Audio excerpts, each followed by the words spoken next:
Hello and welcome to the Pink Pineapple Podcast, where we peel back femtech and take a bite out of more than just the juicy bits. I'm Claudia, and I'm Emma's partner in Pineapple for this adventure. And I'm Emma. Together, we're exploring women's health across the full timeline, from first periods to menopause and everything in between. Each week, we'll dive into the stories, science, and software shaping the future of women's health, from hormones to hardware, fertility to femtech founders. Think of us as your slightly nosy best friends who just happen to be doctors with a healthy curiosity for innovation. We'll be chatting to clinicians, creators, and changemakers, and yes, asking the questions you actually want answered. So whether you're out for a walk, cooking dinner, or hiding from your to-do list, join us as we get curious, clinical, and occasionally controversial. This is the Pink Pineapple Podcast, where women's health meets what's next.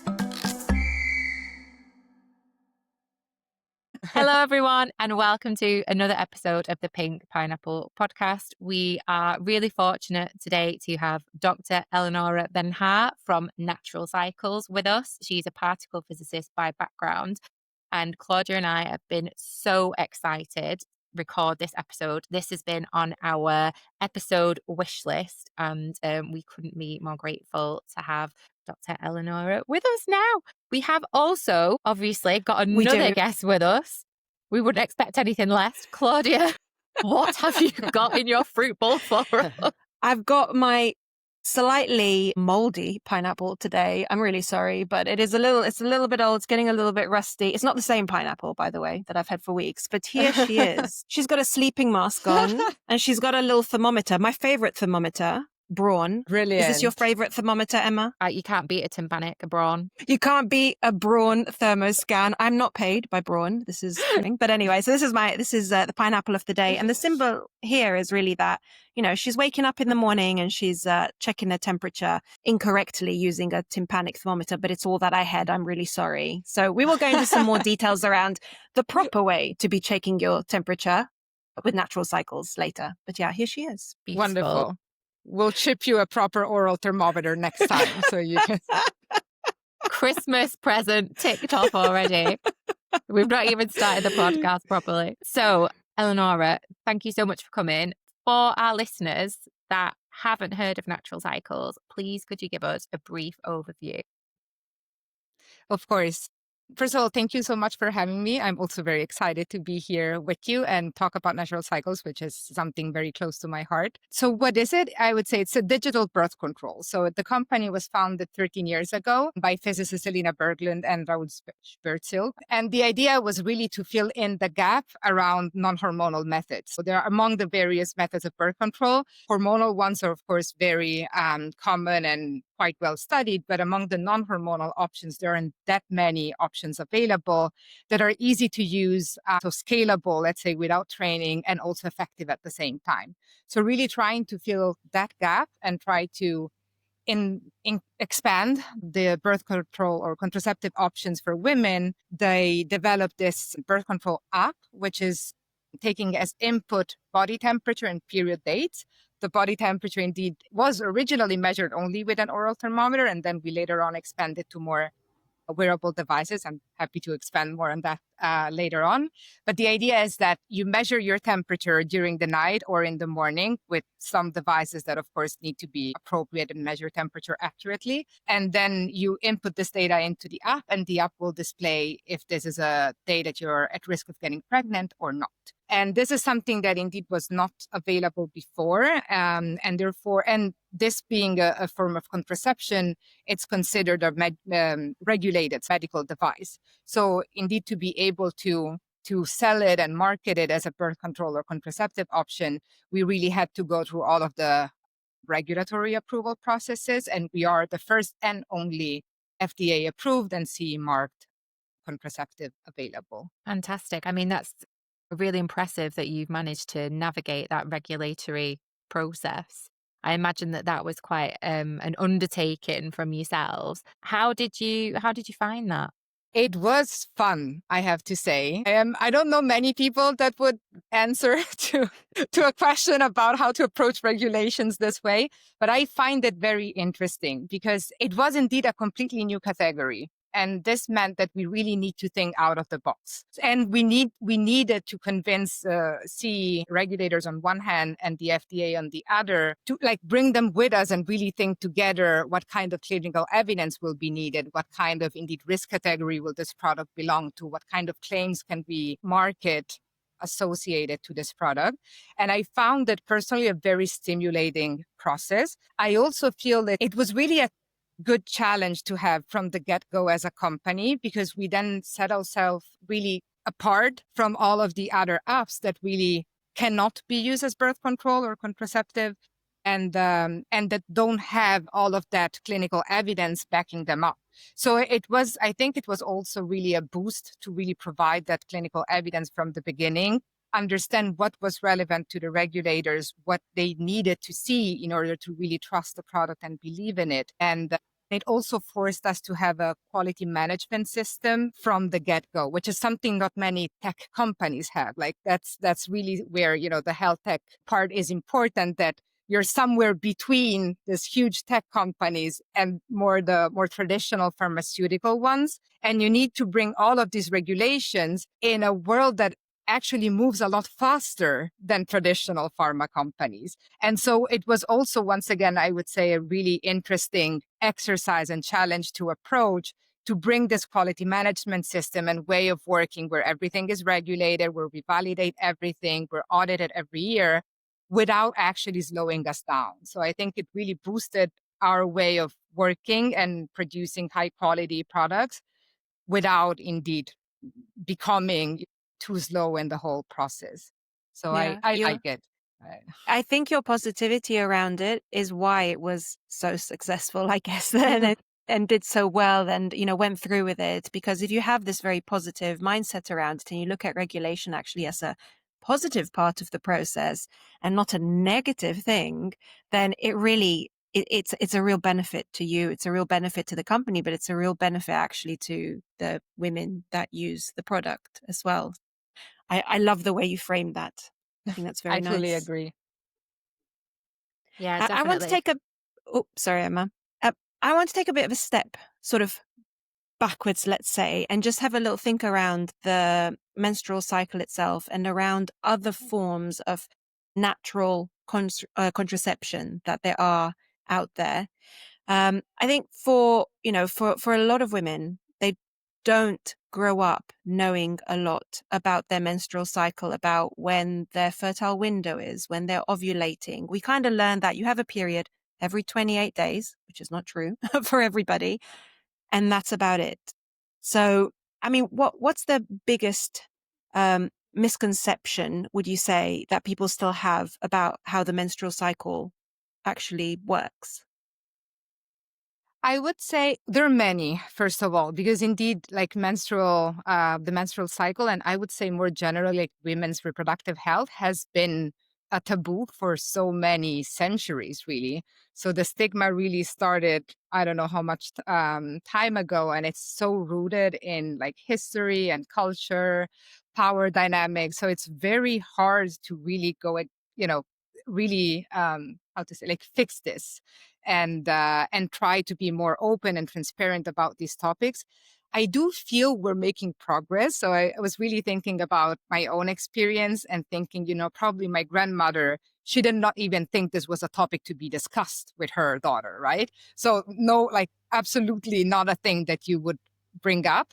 My mom was probably talking to me about it, but, just keeping it to the basics. And anyway, when you were really getting closer to it, kind of preparing you a little bit, but still not really normalizing it. And I feel like we are probably making one step further. I think my kids who are very young, they already know what a cycle is. They know how a uterus looks like. And I think that's important because you really need to get this information out there in the most natural way so that they just know this is how our body works. It's actually an incredible body, and the way it works, it's amazing. We should be astonished by it and not hide it at all, and be more prepared when indeed this first period comes and then what comes next. And indeed, in terms of misconception, the one that touches us maybe the most and we see the most is this idea that you can get pregnant no matter what during the cycle, which is not really true. And the fact that this is not true has been also known for a long time.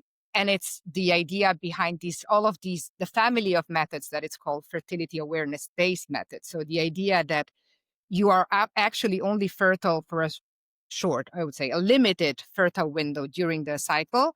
And then you can try to prevent a pregnancy, or vice versa, plan a pregnancy while avoiding unprotected intercourse or planning intercourse during those days.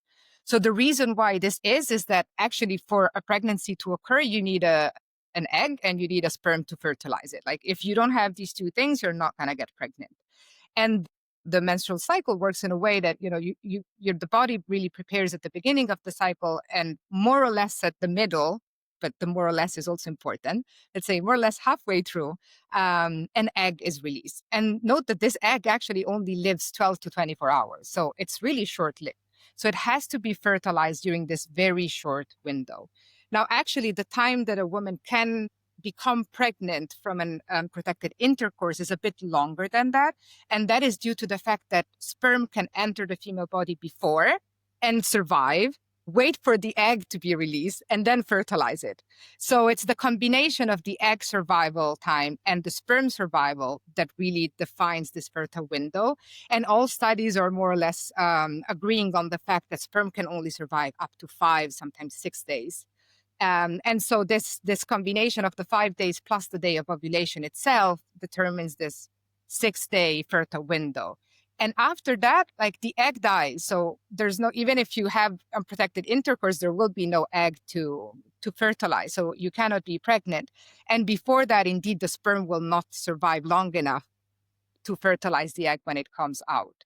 So knowing when you're fertile is really important, because indeed you can use this knowledge to really try and prevent the pregnancy without, let's say, altering anything, and at the same time planning a pregnancy. It's also important to know, I find it interesting that the chance, while it is true that sperm can survive for 5 days, the chances that it survives get lower and lower the more, you wait. So actually your chances of getting pregnant 5 days prior to ovulation are much, much lower than on the day of ovulation or the day prior to ovulation. So you still want to be conservative for preventing a pregnancy and account for those days too. Vice versa, if you really want to plan a pregnancy, you would rather actually, focus your efforts on those days around ovulation rather than a week before. Thank you. I think that's a really good explanation, Eleonora, of our cycle and that ovulation window.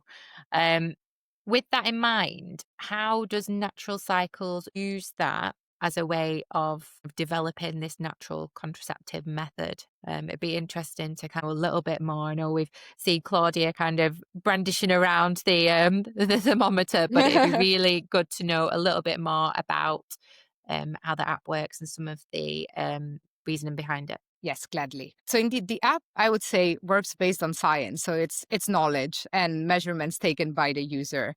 And it's indeed knowing essentially how the menstrual cycle works and trying to identify this fertile window that I just described. So what happens is the following. So the fertile window is indeed, the ultimate goal is finding these days where you are fertile and flagging them so that then the woman can decide what to do with this information, in short. Now, how do you identify it? So the whole menstrual cycle is really like a beautifully orchestrated dance between hormones. So you have many hormones at play that really, come in one after the other. The drop of one induces the other. And with all of this hormone interplay, they set in motion everything that needs to happen essentially to get pregnant. Because let's not forget that while we are trying to prevent it, nature has actually designed everything so beautifully for us to get pregnant in the end. So that's what we're designed for from this perspective. And so we know how the hormones look like, right? So in particular, we know that at the beginning, you will have this FSH, which is a hormone produced in the brain.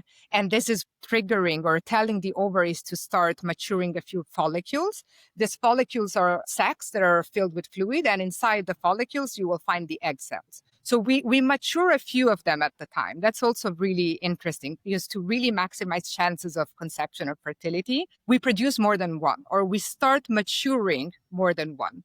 And in order for this to happen, indeed, like the whole method or the whole process is initiated by this FSH hormone. And then these follicles start maturing, and there will be a dominant one. So one that is most likely to indeed release the egg. And this follicle will start releasing estrogen in turn. And what estrogen does is to prepare the uterus to welcome a fertilized egg, an embryo. And it will do that by really thickening the uterine lining, so the endometrium, so that it's really prepared indeed for when the fertilized egg arrives. So then you have this follicle. At some point, you have another hormone kicking in called LH. Remember, they're all useful in the end for how natural cycles works. So you have this other hormone called LH, which instead is quite low and then surges right before ovulation. So this is what really triggers the follicle to rupture and release the egg, which is then released in the fallopian tubes. My daughters always say that I have a sticker with the uterus on my laptop, and I also bring them cookies with you. So it's a whole thing at Natural Cycles. And they say that it looks like a bodybuilder, showing their muscles, and the fallopian tubes are the arms. So anyway, the egg is released there. And then what happens next is that the rupture follicle turns into a corpus luteum, and that starts releasing progesterone. And that's also very important for indeed how are we going to actually use this all this information for identifying this fertile window. So progesterone is released, estrogen is released too. Once again, the purpose of these two hormones is to really stabilize the uterine linen, enrich it with nutrition, so that once again, like if an egg is fertilized, we are ready for pregnancy. And then if the fertilized egg does not implant, then the body realizes, okay, there's not going to be a pregnancy this cycle. And so the corpus luteum starts breaking up. And with that, the progesterone and estrogen levels drop. And the uterine linen also starts breaking down. It leaves the body and there's a period. So all of this is very beautiful. And we have all of these hormones playing together. It's not so easy to measure, however. So it's not, so you need ultimately as scientists, I'm an experimental scientist also. So I need observables like this. All this is beautiful, but for this to be useful, we need to be able to measure things. Otherwise, there's no point in just, knowing. And for this to work in our everyday lives, it needs to be an easy way to measure this. So it cannot be a blood test every day. Clearly, this is not a scalable way of doing this. So thankfully, there are actually proxies. So things that are related to these hormonal variations that we can measure that are not, you're not measuring the hormone itself, but you're measuring something that is strictly correlated to it.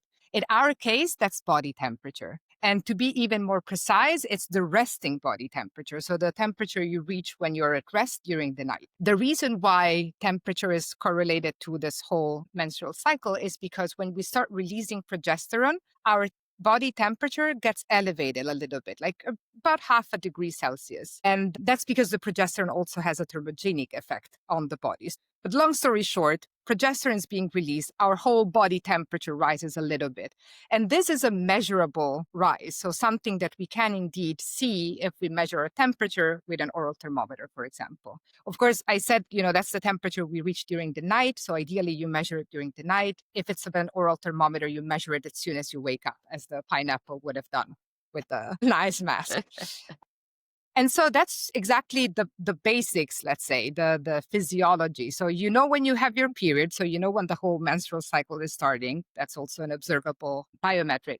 And then you measure your temperature every day. You see it's quite stable and low. Then your body ovulates. And then from 1 or 2 days after, you will see that the temperature is stably elevated. And so from this information, you can see when ovulation is happening, and you can therefore identify this fertile window and assign these red or green days so that the user can indeed use this information to either prevent or plan a pregnancy. The last piece of information, the app also takes into account LH tests. So LH, remember the hormone that triggers ovulation, that can be measured quite easily in urine tests. And that can be, if a user decides to buy LH test and measure it, she can input that into the app, and this will be taken into account as well. So these are optional, but can be read by the app. Fantastic. I think you've just so eloquently explained there, Eleonora, the hormonal changes of the menstrual cycle in such a nice way for our listeners to understand, that also obviously demonstrates how natural cycles fits into that.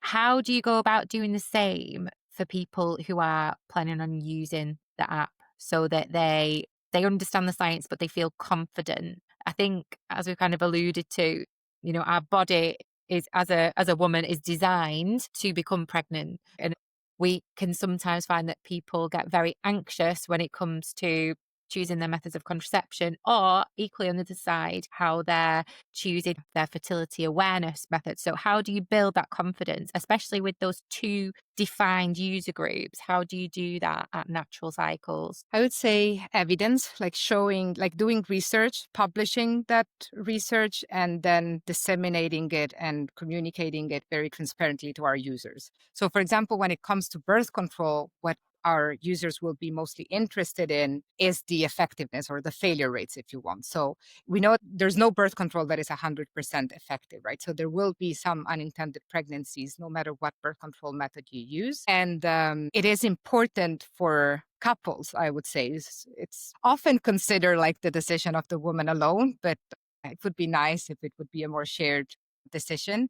But in general, like it's an important factor for them to take into account. I would argue that it's not the only one. And this is something that is shifting a little bit. So effectiveness is not the only factor to take into account when choosing a birth control. You should really understand also, like, how would you feel about an unintended pregnancy? And this is something that can change and shift over time. It's not the same if you're 20 or if you're 35, right? Or if you've had a baby 6 months ago. So it's something that really changes. But then there are other things that need to be accounted for. So, for example, your ability to actually use that method, and or say benefits that come with using a given method, which in the case of Natural Cycles would be, for example, and this is something we hear a lot, like really not using hormones of any kind, and also feeling more in control and having more education, knowledge about how our body works. But sorry, to go back to your question specifically, I would say indeed for birth control users, it's really the failure rate that we monitor and measure all the time. And for planned pregnancy, so users that want to plan a pregnancy, we also have done research showing how long it takes usually to get pregnant, which is once again like something that one needs to be careful at communicating, because it's nice to manage expectations, but it's also not good, I would say, to, start by be convinced that, okay, I need to be pregnant in a matter of 3 months or 3 cycles. Otherwise, it's going to be a problem. So it's also important to normalize it and understand that, every journey is different. It will depend on many factors. But we have seen that indeed with Natural Cycles, women on average get pregnant within 3 cycles. So this is usually information that is useful for women to know. So it depends. Also, they are distinct groups in a way, for sure. But actually what we see is that more often than not, women start on birth control and then go on to use it as a planned pregnancy. And then from there, move on to the other modes that we have, which is follow pregnancy. We have a dedicated postpartum mode for women recovering after birth.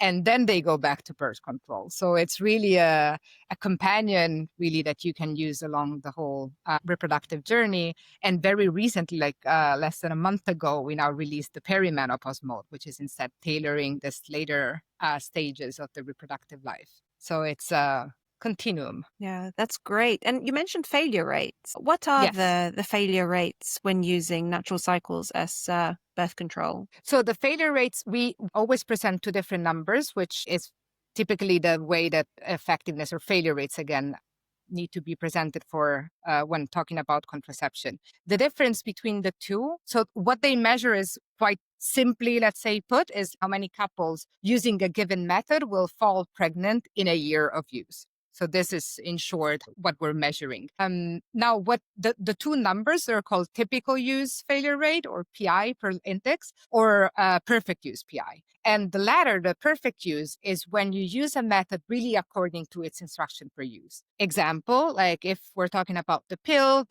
you will read the leaflet. It says that you need to take 1 every day. You need to take it roughly at the same time or within a 3-hour window.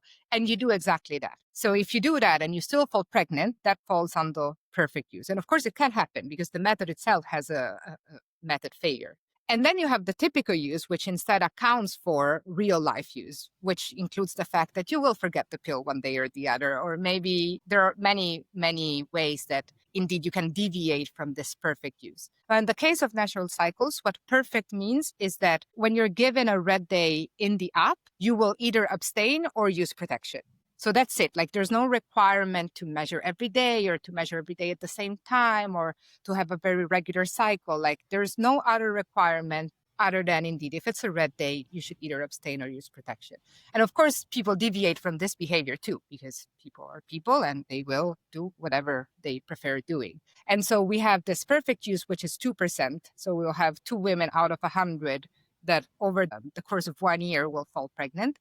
And the typical use instead is 7. So the typical use failure rate is 7. So we will have 7 unintended pregnancies out of 100 women using the product for 1 entire year. And just to give you a bit of a feeling what that means, because we realize we always communicate very transparently these numbers because we feel it's important for women to know. And then I realized just talking to my friends or family, no one knows what the effectiveness of whatever pill they're taking is. So there's like, 7 pregnancies, like, the combined pill effectiveness is actually in the same, category. That's very similar. And so they don't really see the fact that birth control methods in general come with a failure rate.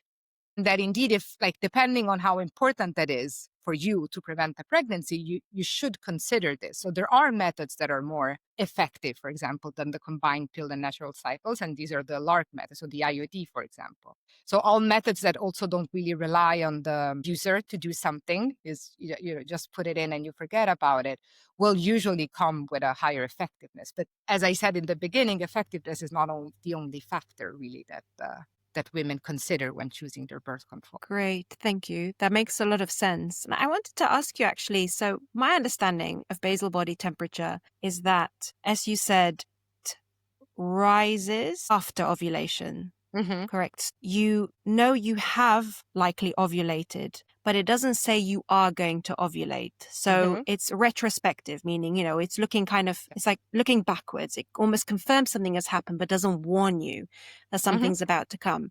So I presume what happens with natural cycles is that there's some algorithm also built in where you track your period, you look at what's happening with your temperature over time, and then put those two things together to anticipate the next cycle when you're likely to ovulate. Am I right in saying that? Precisely, yes. This is actually a brilliant question. It shows that indeed you have a medical background. Not many realize this key difference, which is a key difference indeed. So before ovulation, let's say those red days or green days are based on predictions. And only after ovulation, when you really confirm it, can you say, okay, like now, ovulation has happened and we see this from the temperature. And this is actually where I would say one of the biggest challenge of using such a product comes from. And that's where I think indeed having such a smart and advanced algorithm makes the whole difference.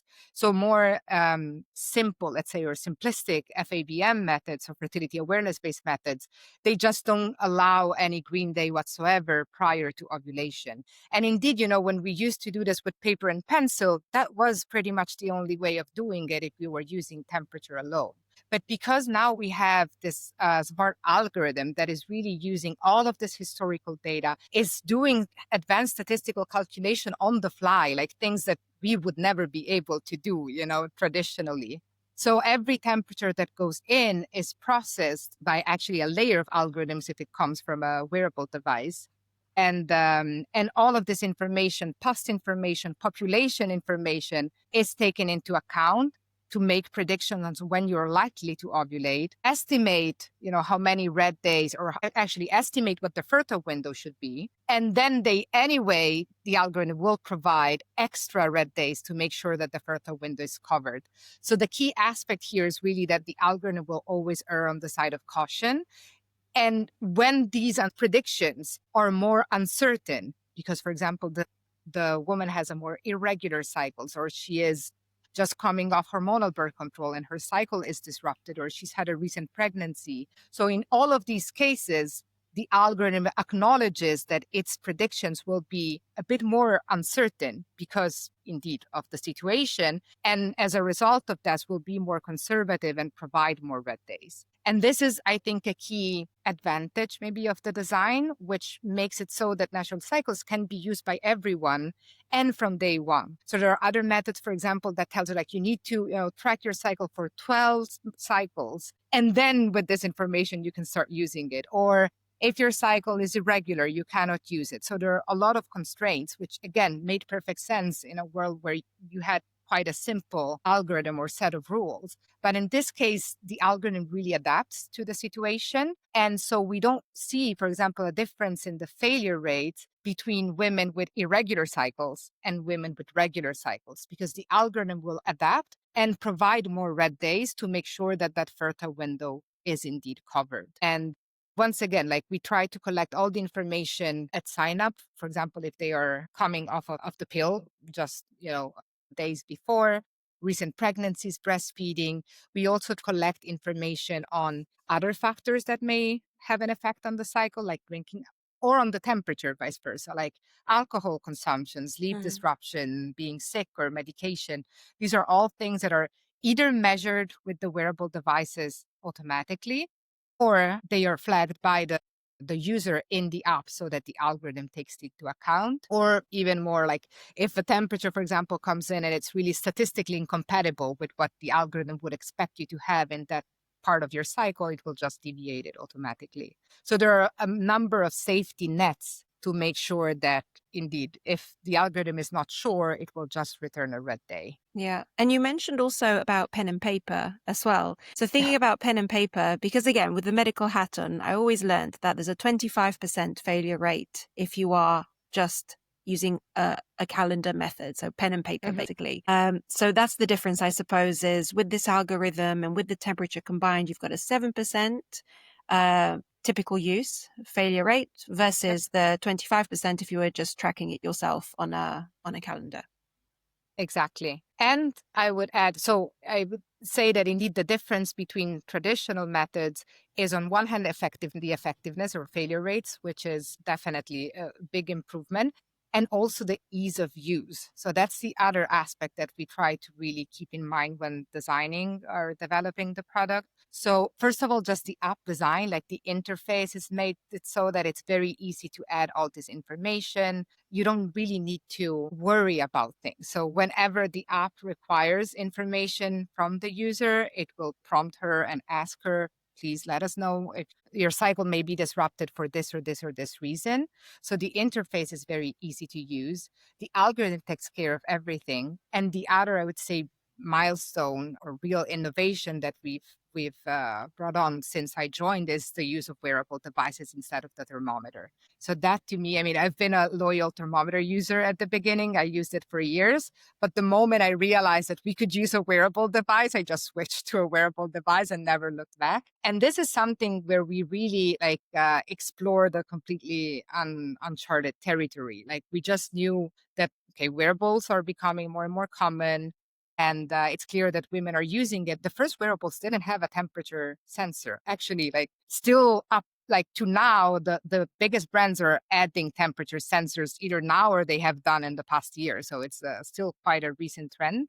But the first devices that did have a temperature sensor, we started looking at it, wondering, because the oral temperature, like it's one point you measure it, but it's a different temperature location. It was very well known when we started working on this that oral temperature was a good way of measuring it. But what about skin temperature? Also intuitively, I would have thought, well, probably the measurement is not that accurate or not as accurate as the oral thermometer. But then on the other hand, you kind of complement this maybe slightly less accuracy in the single measurement by measuring over the whole night.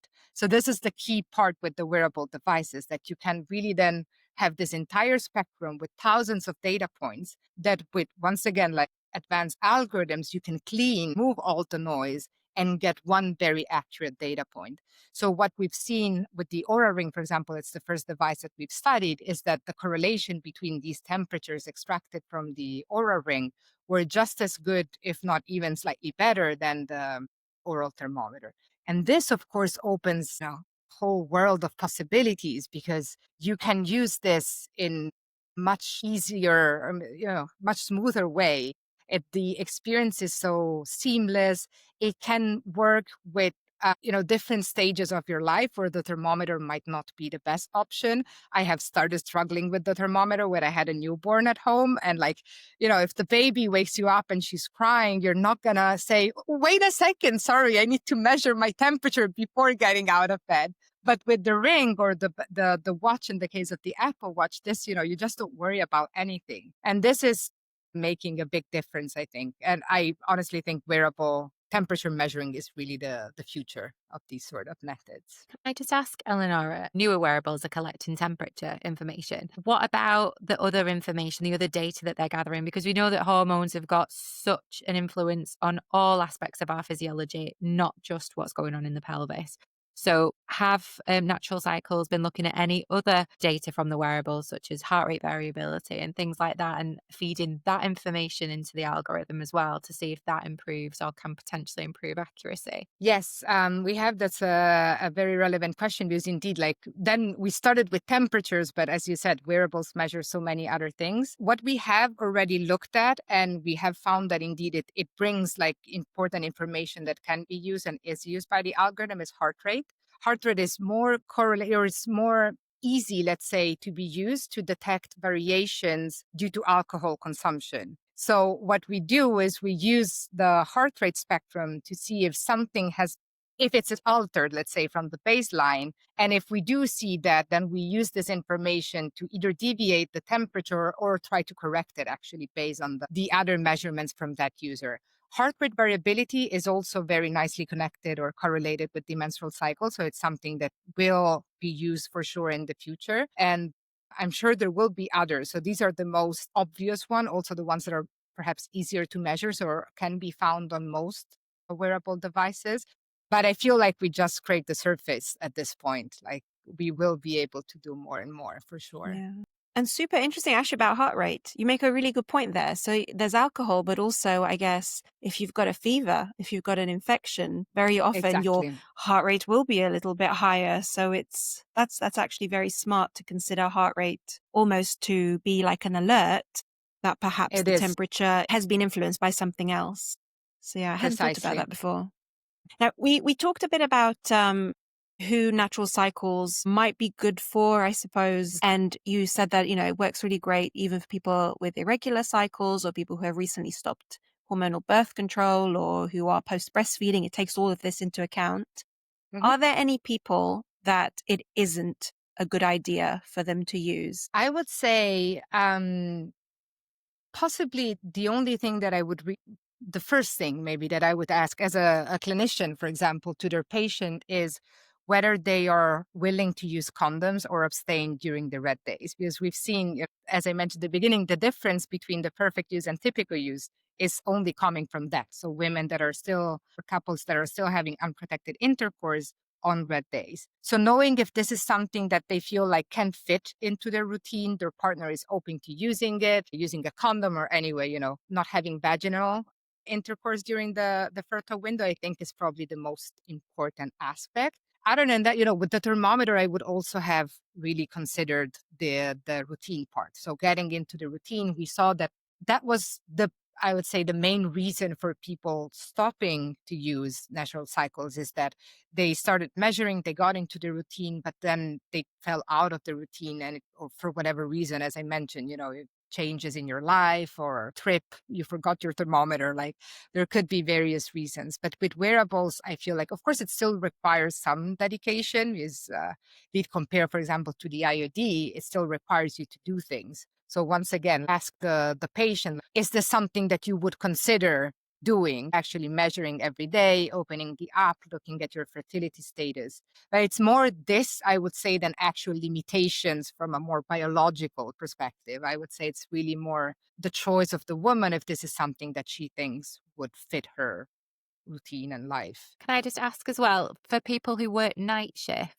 how do they get on with the app? And have you got any recommendations for them? Because I imagine that you obviously have users who work kind of unusual work patterns, but I'm just wondering, do Natural Cycles during the onboarding process, do they check for that, and do they offer any Yes. kind of advice for those groups of people? Yeah, great question. We do ask at onboarding if they are working shifts. And then we have actually, I looked at it just before the podcast to remind myself. And it's amazing. We have a page where there are instructions for if you work shifts only like 2 nights a week, or 1 week yes, 1 week no, or always in the night. So it's very detailed and tells you exactly what to do if you're using a thermometer or using a wearable. In short, like, of course, it makes it more challenging because it may happen that your temperature varies a little bit more. I would say it's also very individual and greatly depends on indeed the kind of work shift. So if you're working, doing work shifts 1 night a week, I would just tell you, like, don't measure it that day. It's fine. Like, the app will work just fine. If you're doing 1 week, every other week, then probably the body still has enough time to really settle on the new routine. You would discard the first night and then measure from the first sleep span, just maybe not in the night at that point. And so discard the first one, and then from the rest, the body will have adjusted. If it's every other day, this can become perhaps more complicated. Personally, I would still recommend trying it out because temperature variation, like the way our body adjusts, is a mystery. It can be the same way if you think about it, how you adjust to time zones. Like, some people travel across the world and have no issue whatsoever in sleeping the following day, and some others struggle for a week. So I would say try it out and see how it looks. Once again, you're not really at increased risk, because if the algorithm sees that your temperatures jumps all over the place, it will just return red days. Yeah. And I think also ultimately, I mean, with all contraception and with this contraception too, you need to just be very aware of what could be a limitation, what could not be. It just needs to be very transparently communicated with people, and they need to understand it really well. And exactly as you said, right at the start, really, you need to consider whether you are okay with some risk of pregnancy. And that's something that should be, in your mind. No contraception is completely perfect. So it needs to be very clear to you what that means. And are you happy to take your temperature? Are you happy to use the wearable regularly? Are you happy to input your period data? Are you happy to commit to this and do it, as perfectly as possible to get the best result as possible? But you do just need to come into using contraception with your eyes, wide open, and understanding exactly what it means and how it works as much as possible. So I think your communication of that in the app is obviously really super, super important to make sure that people really understand. Yeah, I fully agree. And I think, once again, this is an advantage of having an app, is that we can really not only communicate transparently the product characteristics, but also help them and guide them to be more compliant. So they will, for example, get, warnings if we see that they are logging repeatedly unprotected sex on a red day. They will get a notification saying, like, be aware that this is a fertile day, and you should be, if you intend to prevent a pregnancy, you should be using protection. And when it comes to data privacy and users understanding how their data is being used, how do Natural Cycles make sure that that's a kind of transparent process? So that's a very relevant aspect for our users. I think it always has been, but I think, of course, with the recent developments in the US, it became more of a hot topic also in Europe, and women are clearly concerned, and I fully respect and understand that. So it's something that it's really at the center, let's say, of our attention. We really deeply care about that. So we actually adhere, also being a European company, we adhere to GDPR and all of the data privacy laws that apply in the US. Everything, let's say, in Natural Cycles goes under this flagship product that is called NC Secure. So in every aspect of the app, the user is really in control of her data. So the data is, for example, first of all, this being a paid app, like, there's no ads, there's no sharing of data anywhere, no selling of data. And the user can decide to cancel all of it, have it back, so she can write to us to actually have her data given back to her, and we eliminate it or ask us to delete it right away. It is deleted after some time of unused, like, indeed following all of the data privacy rules or legislations. We have also developed what is called Go Anonymous mode. And this was really to address the fear around the possibility of the governments really coming at us, requesting users' data to request user data and see, for example, if they have committed any crime according to them based on this data. So in this scenario, we developed this mode where the user goes anonymous in a way that her identity is unknown to us at all. So her personal data and her sensitive data, so let's say name, last name, address, and the cycle data is completely split.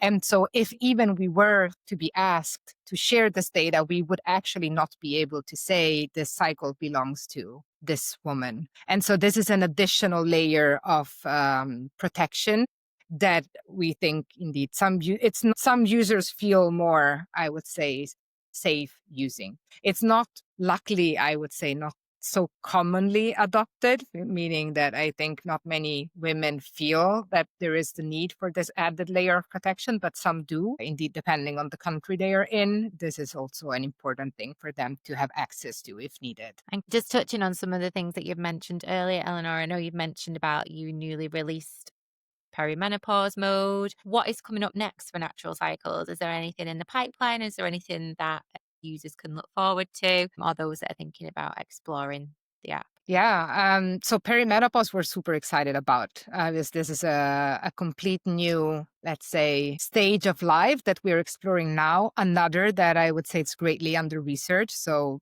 there's not that much research that has been conducted.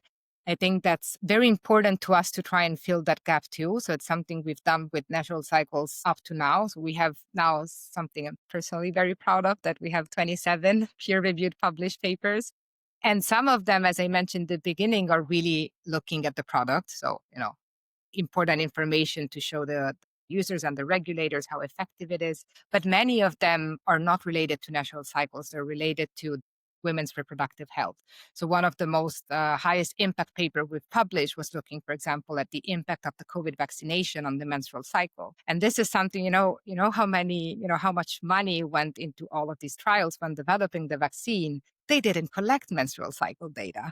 So they didn't know what the impact of the vaccine on the menstrual cycle data was. And that, I think, is something that really needs to shift. Like we also, one of our close collaborators published a beautiful paper published in Lancet a few months ago, on using the menstrual cycles as a vital sign. So something that doctors should check in, like the same way they take your blood pressure, your temperature, they should ask about your menstrual cycle. So that's so important. And we really try and fill that gap. And now we're collecting this whole new data on, for example, how all of the HRT drugs and medications could interfere with the temperature, with the cycle, what is their impact. And this is, a gold mine of data that can be used to research and really explore more how things work. So that's more from a research point of view, which is, as you can maybe imagine, something that I'm really passionate about. On the product, I think wearables definitely will be the future. I mentioned up to now the Oura and the Apple Watch, but we actually have launched our own NC band as well, which is, again, like a wearable worn at night that will measure temperature. And I think we will continue expanding on that, as you very precisely pointed out. Like, I think with all the data that can be measured with these wearable devices, we're just seeing the tip of the iceberg of what can be done, really. What is the NC band? Yeah. So it's a wrist device, but actually so it's not a watch. It doesn't have a screen. It's really intended to be, it's a single purpose device. So as opposed to, for example, the Apple Watch, which, does all sorts of things. This is a lower cost device that is intended to really measure temperature and heart rate during the night and be used with natural cycles. And it measures here. So you would see it's a purple band, but the measuring part is on the lower wrist, where we know that the temperatures are more accurate. So, Eleonora, you were talking about, your passion, your love of science. Tell us a little bit about how you got into health tech and into natural cycles. Yeah, gladly. As I don't know actually if I mentioned that already, but I am a particle physicist as a background. So I started my career at CERN, the physics lab in Geneva. And I worked there for quite a few years. I was very lucky to be there and be a part of the team that discovered the Higgs boson, which was a particle that was sought after for about 40 years. And I was there when it was discovered, which was incredible. the discovery led to the Nobel Prize being assigned a few years later. So I think beating that experience would have been hard, honestly, but I can tell you, I really am enjoying just as much my years at Natural Cycles. So how I joined is because I was actually on the same team as Elina Berglund, the founder. So we knew each other from when we were working at CERN. We did our PhD in the same university. And I knew that the product that she was started to develop this product, and I was an early adopter. So my first child was conceived by using the product. I used it for birth control, and I really liked it. And so when I decided that I wanted to move away from academia and go more into the private sector, I also knew I wanted to do something close to the health space, because this is something that I was always very interested in. And this seemed like the perfect fit. And it still is, in a sense that it's something I'm very passionate about. The culture of the company is very much science-based and has always been. So it has been like this from the beginning and has not changed now 10 years later. So the approach is always that, science comes first, and we are always trying to push the boundaries and innovate. And, with this new data that we have and new technologies that we have and AI and algorithms that we can develop, try to do something that wasn't done before. And I think it was in this sense very easy to reuse all the skills that I developed during my years at CERN in my work at Natural Cycles. So this is how it happened. Yeah, that's great. It's a really lovely story, and it's a lovely thing to use skills that you have and put them into something like this and into the private sector or into a consumer kind of product. It's really great. And it's nice to hear that there's so much science at the core. And congratulations on all those articles that you published, because Thank you. I learned from Flo, that's not an easy thing. It's no mean feat. Props to you for doing that. Thank you so much. Well, thank you so much, Eleonora, for joining us today. And really, my final question to you is, where can our listeners learn more about Natural Cycles, and where can they find you online? If you are a healthcare provider, we've designed a website specifically for you to answer questions you might have about NC. So there you can reach us. Indeed, if you want to know more about the science behind it, about the effectiveness studies we've done. If you also want to collaborate on research with us, this is something that we're absolutely enthusiastic about. So please do reach out. If you're more instead interested on the, let's say, consumer side of things, you can definitely go and look for us on social media on @naturalcycles and @naturalcycles_UK on TikTok. And we do talk about our research and science behind the product on these forums as well, and really try to engage our community in a way that is transparent and approachable at the same time. Perfect. Thank you so much. It was really lovely to meet you. So thank you for joining us. Thank you for having me. It was great fun. Thank you. Bye. See you. Bye-bye. Thanks for being here. We love having you with us on this journey through women's health and innovation. Follow us on Instagram @The Pink Pineapple Podcast for clips, conversations, and the latest in women's health and femtech. We'll see you next week. Same pineapple, new topic. Everything we talk about on the Pink Pineapple Podcast is here to inform and inspire, but it's not a substitute for professional medical advice. If you're worried about your health, please reach out to your GP or healthcare provider.